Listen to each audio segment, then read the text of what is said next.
2, 1. 7 things you don't really need to know, but probably should. I'm Jamie East, and this is the Sunday 7. In today's episode, we hear about a revolutionary device to treat knife wounds, creating electricity from your own sweat, and Kanye West's new gadget that could change how we interact with music forever. But first, it was on this day in 1997 that Mark Randolph and Reed Hastings created a brand new company which let you borrow DVDs by mail and post them back when you were done. It was a simple idea, but one that ultimately led to the demise of the DVD rental business and the creation of the world of stream movies and TV. The name of that 24-year-old company? Netflix. 7, 6, 5, 4, 3, 2, 1. This week, senior figures from the international space community gathered for the 36th annual Space Symposium, with NASA Chief Bill Nelson taking the stage for his keynote speech. He highlighted something called the Artemis mission, which plans to send astronauts, including the first woman and first person of colour, to explore more of the moon than ever before. Despite the decidedly un-sci-fi novelesque lawsuit looming from Jeff Bezos' Blue Origin surrounding lunar landing contracts, NASA has no plans of staying terra firma. For the first time, NASA will land instruments on the far side of the moon. We will study moonquakes, investigate meteorite impact, and understand its interior. For the first time, our astronauts will explore the lunar South Pole. We'll learn if it's possible to create breathable air and rocket fuel to power missions deeper into the cosmos. And what we learn, what we develop, and what we experience will prepare us for the next giant leap, sending humans to Mars. But Jeff needn't angrily dust off his phallic rocket again just yet. NASA's key objective is looking after planet Earth, in particular a new wildfires program, as Bill explains. Central to our mission is protecting this planet. Right now, it's the only one we inhabit. The program will draw from our satellite and airborne observations, our eyes in the sky. That technology will develop data-driven tools to support the heroes who are fighting the fires. The announcements just kept on coming too. Nelson also has high hopes for the launch of Webb, the biggest telescope ever built. Now he just needs to find someone with a massive eye. Only joking. Webb is nearly ready to take flight. We'll see the light from first galaxies that formed in the early universe. This telescope will fundamentally alter our understanding of the universe.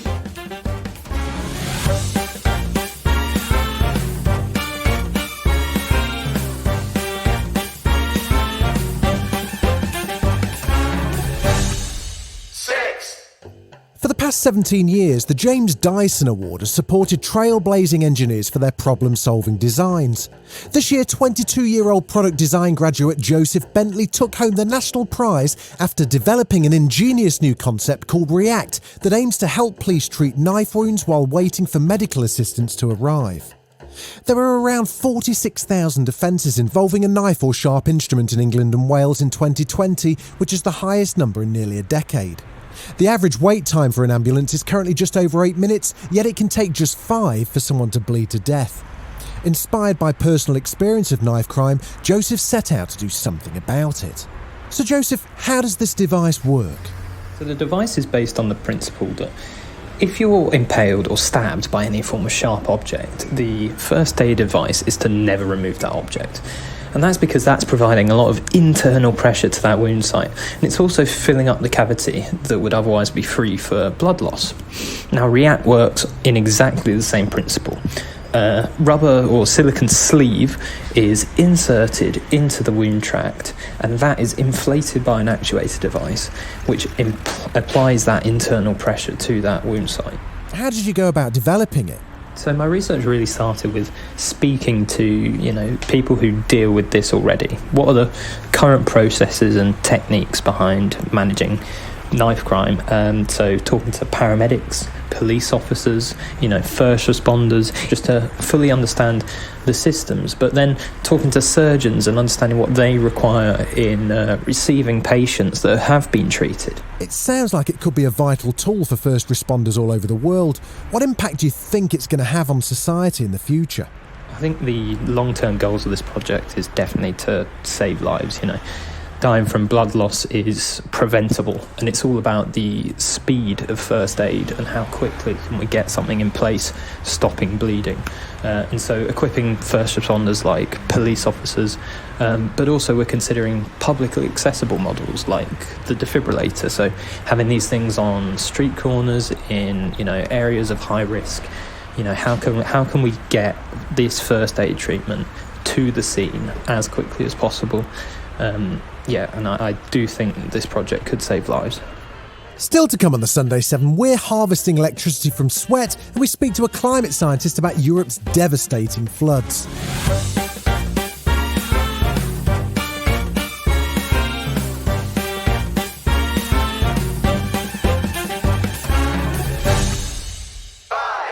Recent months have given us all a worrying glimpse into what our climate future could look like. There are extreme heat waves in North America, forest fires in Russia, Greece, Turkey and the US, and devastating European floods. Around 200 people died and towns were left in ruins when rivers in Germany and Belgium burst their banks after heavy rains this summer.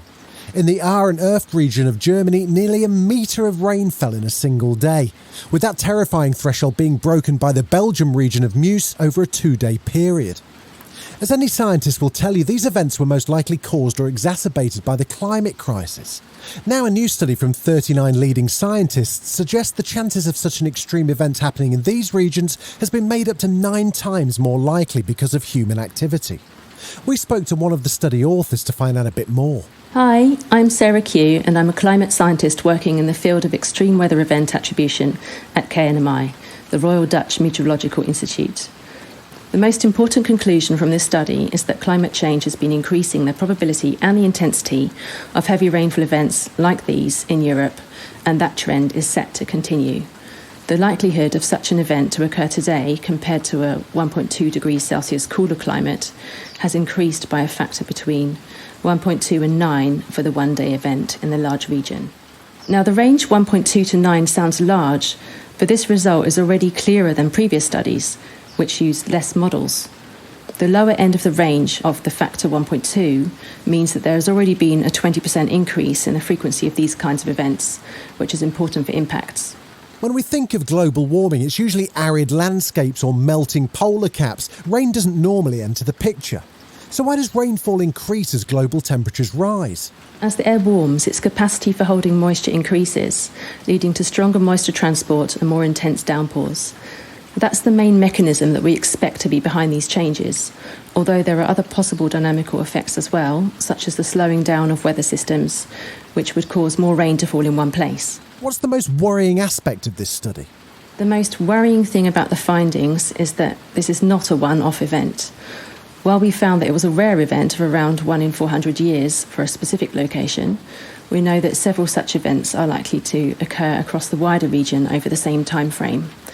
Plus, the study shows that events like these will become more frequent and even more intense in the future. So where do we go from here? Is it really too late already? These floods should act as a warning that we need to prepare for more extreme weather events. Adaptation will help to reduce the impact on people's lives and infrastructure. It's important for water boards and authorities, for example, to know what we can expect in the future and to make decisions accordingly. Dikes can be reinforced or flood buffer zones created where that's possible. Emergency warning systems are obviously of high importance and reaching out to our vulnerable neighbours. Are you in any way hopeful about Europe's climate future? Well, a lot needs to happen fast and faster than it does now. In general, there's a lot of talk, but still not enough political action. But I do think we need to be optimistic, as that's what spurs us on. It's motivating to see people coming into action for the climate and raising awareness and setting examples. The challenges imposed by climate change on individuals and societies has generated some fantastic innovations, but ultimately it's political action to cut emissions which is so urgently needed.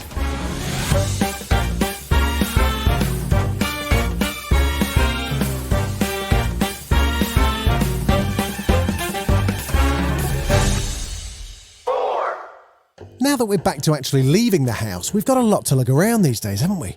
As well as your phone, wallet, keys, travel card, water bottle, blankie. Is that just me? You now can't forget the hand sanitizer and mask. On top of that, me and probably a lot of us would also break out into hives if we forgot our portable charger. Nothing ruins a day like running out of battery, but help may be at hand, literally. Scientists have invented the world's most efficient on-body energy harvester capable of powering devices from, get this, your actual fingertips. Engineers at the University of California, San Diego discovered that a thin, flexible strip called a biofuel cell placed on the skin could generate enough electricity from a user's sweat to power wearables and other devices. The biofuel cell works like a battery with a positive and negative electrode, which has enzymes as catalyst to oxidize the lactate in the sweat to generate electricity.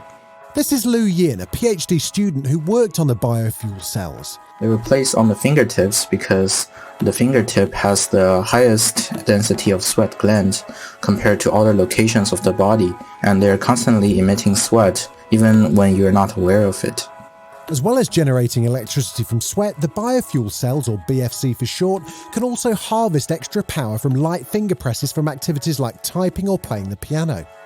This is revolutionary energy technology, and the lead author, Professor Wang, even described it as the holy grail of energy harvesters, as it doesn't rely on any external irregular energy sources like sunlight or movement. We believe this is really a groundbreaking work because previous energy harvesters on body were developed based on movements and exercises, which consumes hundreds to thousands of watts from your body, whereas our biofuel cell can harvest the same level of power without any movement.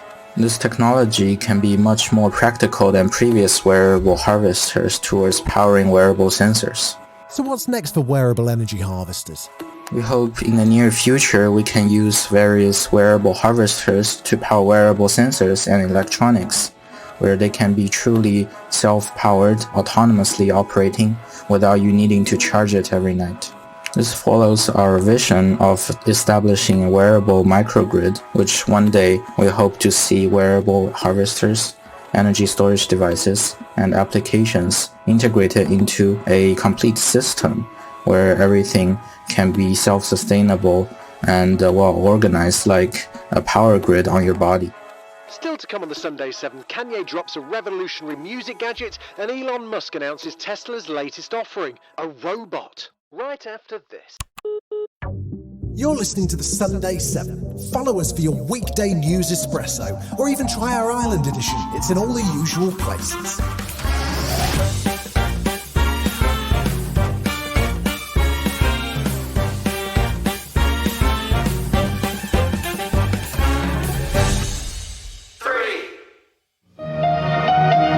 You must travel back in time 1 billion years to witness its birth. You will search in vain for a more enduring or brilliant creation. For decades, sophisticated and glamorous adverts have been trying to tell us we need diamonds in our lives. You know the drill, luxurious, timeless opulence that's almost guaranteed to make someone agree to marry you, but with a good quality stone easily setting you back at least 2 months' salary.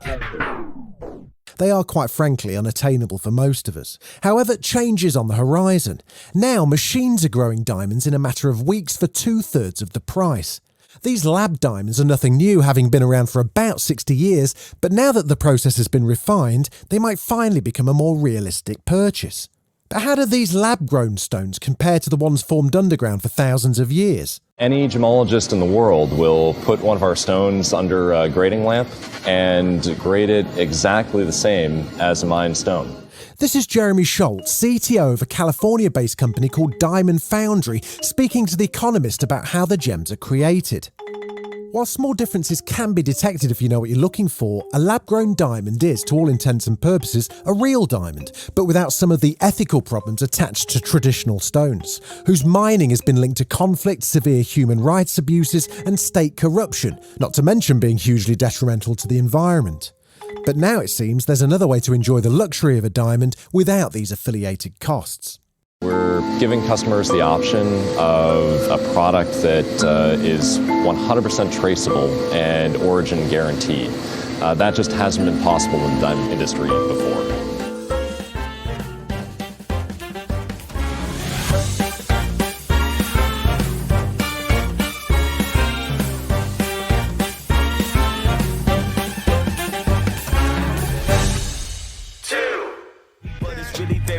Like every single night, right? Every single fight, right? I was looking at the gram and I don't even like lights. I was screaming. Listeners, Kanye West's at it again.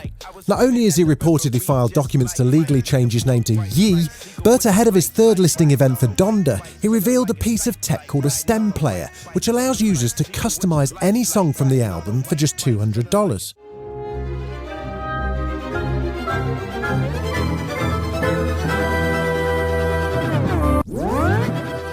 With the ability to remix any song on the go, this kit is potentially revolutionary in how we interact with and consume music. In a video shared by XXL magazine, you get a glimpse of it in action, and in true Kanye, Yeezy, Yee, whatever he's called style, the device is a futuristic-looking beige-toned puck that fits in the centre of your palm. According to Kanye's site, the player will allow listeners to control vocals, drums, bass and samples, as well as isolate parts, add effects and split any song into stems. As you can hear in this demo, it sounds pretty damn cool. While it comes with a built-in 97 decibel speaker, it can also connect to Bluetooth speakers or via an audio jack. It's got lossless audio mixing, looping and speed control, and the ability to save and share customised mixes. It's going to ship with the release of the new album. While Donda still doesn't have a guaranteed release date, I've already ordered mine. Maybe I'll do a remix of the Sunday 7 theme tune for you in a few weeks' time. Watch out, Calvin Harris.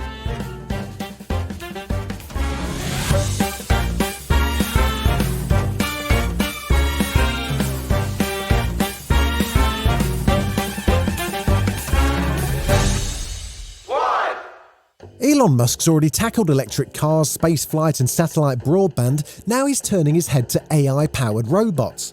At Tesla's AI Day, he unveiled the company's latest high-tech development, the Tesla bot. Tesla is arguably the world's biggest robotics company because our cars are like semi-sentient robots on wheels. It kind of makes sense to put that onto a humanoid form. So we think we'll probably have a prototype sometime next year. The bot's modelled on the human form, but sadly a functioning version of the robot didn't make an appearance during the reveal. Instead, the audience were given the bizarre spectacle of a gyrating performer in a robot onesie. When it eventually arrives, the actual robot will stand at 5 foot 8 inches, weigh 125 pounds, and be designed to help eliminate dangerous, repetitive and boring tasks. Now, this may sound terrifyingly similar to the Will Smith movie I, Robot, but according to Ed Niedermeyer, author of Ludicrous, the Unvarnished Story of Tesla Motors, I would definitely think of it as a project to attract talent rather than, sort of a product. And I think that, generally also you can look at Boston Dynamics, which has been working for, long time on this, these kinds of robots. And their main output is viral videos, which is great and important in this day and age. But it's important to separate, what is entertainment and what is something serious that's actually going to happen. A Tesla robot might sound pretty cool, but this could well just be another Musk announcement that sounds fantastic in theory, but fails to actually ever materialise. Where's the magnet train underneath LA, pal, eh? Ed spoke to CNBC following the robot reveal and had these wise words. Based on what we know about AI and robotics, the products that have been successful, both in the autonomous vehicle space, but then also in sort of robotics, are when you take a problem that makes sense to automate and you build a robot specifically to solve that problem. That's literally the only viable robotic product is the Roomba, and it's a fantastic example of that. Building a humanoid to do it all is it sounds great, but it's a pipe dream that humans have been chasing for decades. This has been the Sunday 7. Wherever you're listening, do us a favour and hit the follow button. We'll be back tomorrow at 7 a.m. with the regular Smart 7. Have a great rest of your weekend. Written, produced and published by Daft Doris.